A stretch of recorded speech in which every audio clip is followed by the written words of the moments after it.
Guten Tag, WAP. This is Mr. Liniger. Let's make history today as we go over Unit 4, Day 8.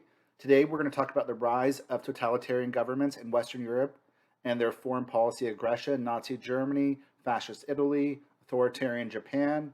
We're going to talk about them and the drift towards World War II.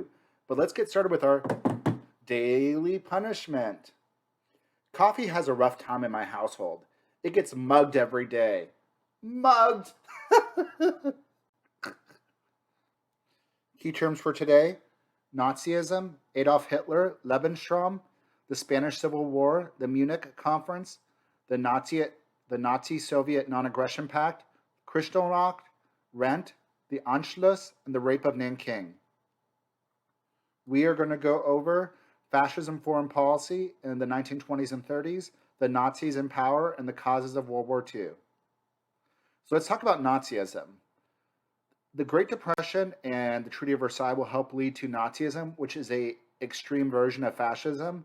One of the big differences is Nazism and fascism are both totalitarian governments.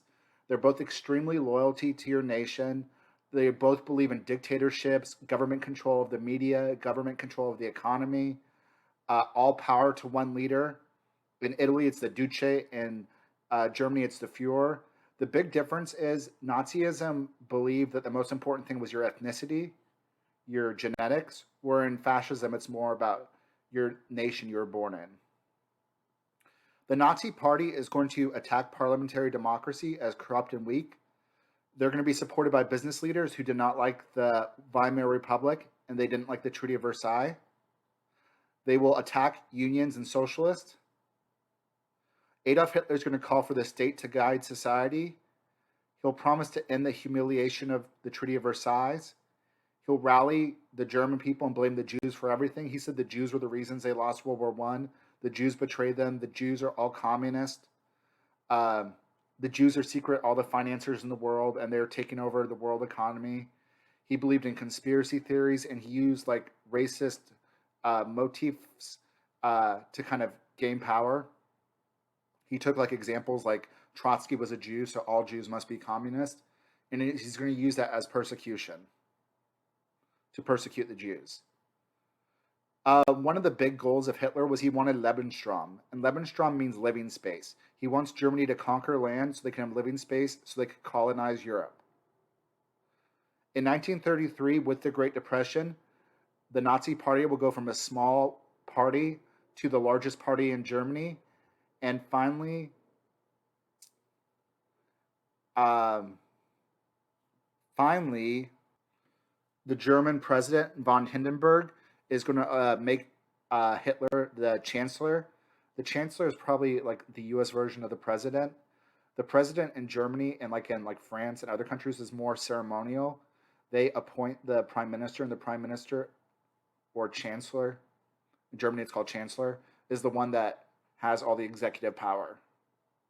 Hitler's going to eliminate his opposition through terror. He's going to have his own secret police called the SA and the SS.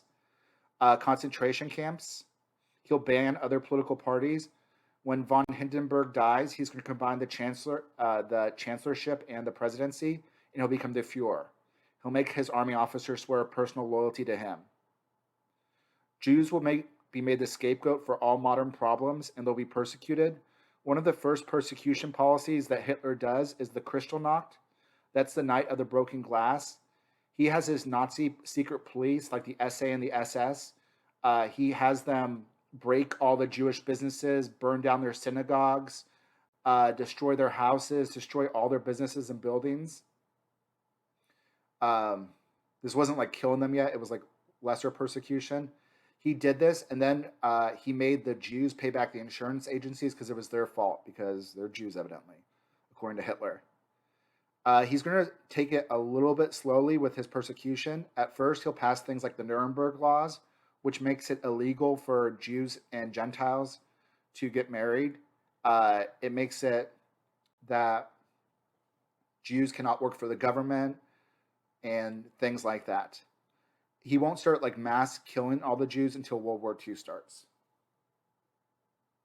Let's talk about his foreign policy. Hitler's big thing that he's going to do from the very beginning is get prepared for a war. He He wants to rebuild the German Empire and make it have a modern army and navy so he could take over Europe. He's going to withdraw Germany from the League of Nations. He'll broke the Treaty of Versailles by suspending reparations and rearming his army and navy. In between France and Germany, there was a border called the Rhineland. Let me show it to you. That little red on the map is called the Rhineland. It borders France and Germany, and at first, the French, when in the Treaty of Versailles, the French would not allow any Germans there, so that way they, cannot really get attacked. Hitler's going to send his army in there and remilitarize it. The French are going to do nothing because they don't want war.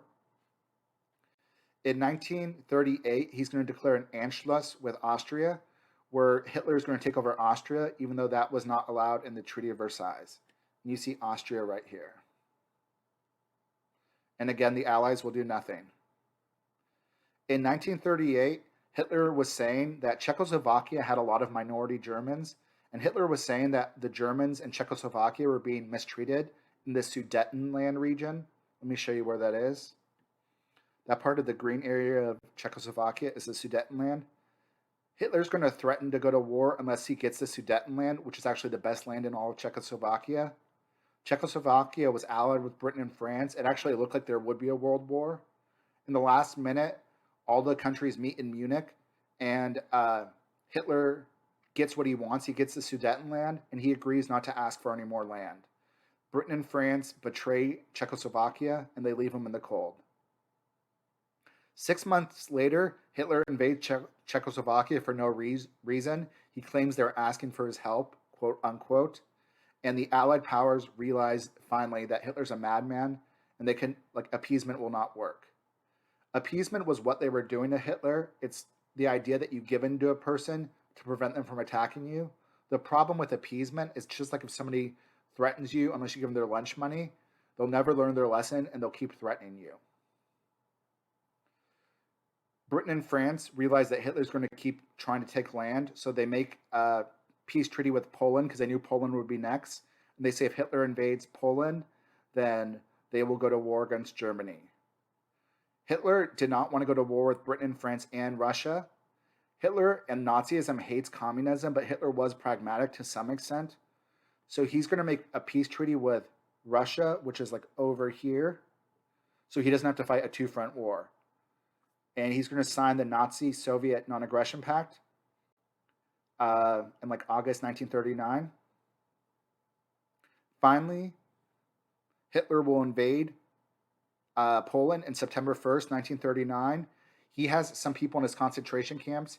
He dresses them up as Polish soldiers and has them destroy a German base right on the border of Poland, and then kills them, and then says that Poland attacked Germany. Nobody believes it, but it was for propaganda. Let's talk about the spread of fascism in other areas. Italy is going to get attack Ethiopia in 1935. If you remember from last unit, Ethiopia was the only country that was independent. They defeated Italy in the Battle of Adawa. Italy wants revenge, so they're going to attack Ethiopia with machine guns and poison gas and tanks. And the Ethiopians will have rifles, muskets, and in some sense spears. And that's not an over-exaggeration. They did not have advanced weaponry. And they will get attacked. And they will lose. From 1936 to 1939, there will be a civil war in Spain. Spain elected a leftist Republican government. Russia is going to support them, Communist Russia. There is going to be, the army officers are going to rebel, and they're going to be more fascist and nationalist. The Fingolistas, or the fascists, will be supported by the Nazis and Italy. Britain and France will refuse to get involved. And Germany is going to actually send soldiers there, and it's going to give them the opportunity to test out their new weapons, their new machine guns, their new tanks, and their new bomber ship planes. And the fascists will win this war. There also will be strong fascist movements in France, Belgium, and Eastern Europe. Let's talk about Japan. In 1931, Japan is going to invade Manchuria, which is part of China. They're going to conquer it. The world is going to react lamely, and Japan's going to walk out of the League of Nations when it criticizes it. The League of Nations, remember, did not have a lot of power. It really couldn't do anything. It had no army, and America never joined. Japan was already very nationalistic even before the Great Depression. Japan became even more paranoid with the Great Depression that it was a Western conspiracy. In 1932, some army officers are going to assassinate the prime minister because they thought he was too liberal. After 1936, all the prime ministers of Japan will be very militaristic. A lot of them will actually be generals. And really, even though technically the emperor's in charge, it's going to really be the military and the army officers that are controlling Japan's foreign policy. There's going to be massive government spending during this time to arm the military and pull Japan out of the Great Depression quickly.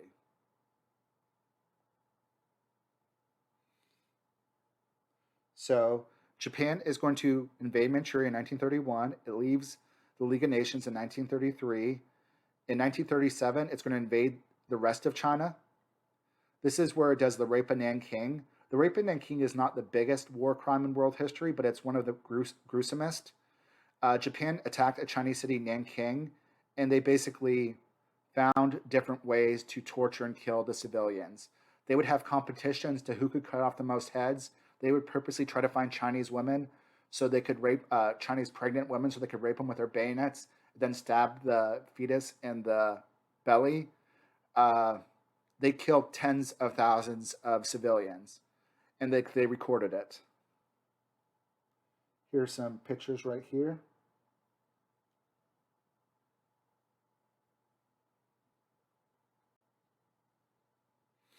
In 1937, we'll have the Axis alliance between the Nazis, Fascist Italy, and Nazi Germany and Japan.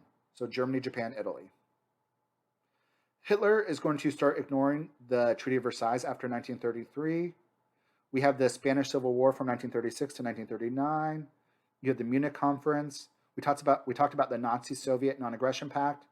And then Germany will invade Poland on September 1st, 1939.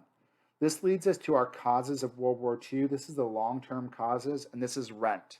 Just like the World War I causes was mania, World War II is rent. Here's what rent stands for. Rise of totalitarian dictators.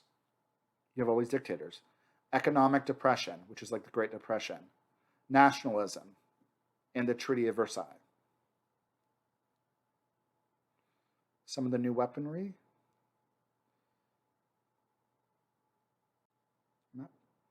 All right, guys, that's all I have for you for today. Until next time, deuces, deuces, deuces, yeah.